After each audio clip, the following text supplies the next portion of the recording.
Rami and the Clockwork City. On a calm evening, the city was glowing with warm store lights. Rain pattered softly against the glass of the window, a quiet rhythm accompanying Rami.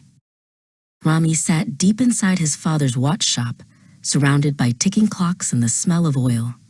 He loved solving the mysteries of broken time, fitting gears no bigger than a grain of rice. Click! Suddenly, the world went silent.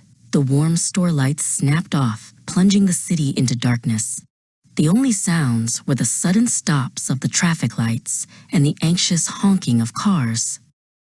Just as Rami rushed toward the darkened storefront, he heard it, a high, panicked sound cutting through the chaos. A little girl named Tala was screaming, "I'm stuck! Help!" she cried from the tall apartment building next door. Rami raced to the apartment building lobby. He found the elevator, a dark metallic box trapped uselessly between two floors. He banged on the door, trying to force it open with his small shoulder, but it wouldn't budge.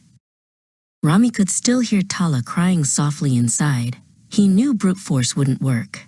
He needed to find the machine, the giant clockwork that made the elevator move. He ran up, 2 steps at a time, toward the rooftop access.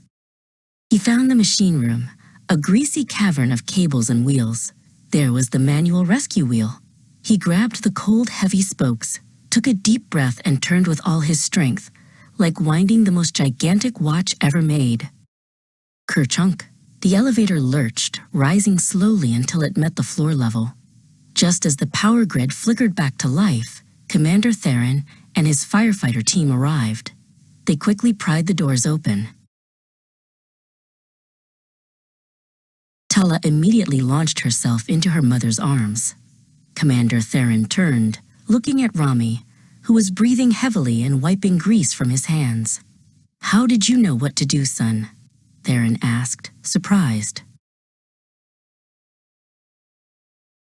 Rami smiled shyly.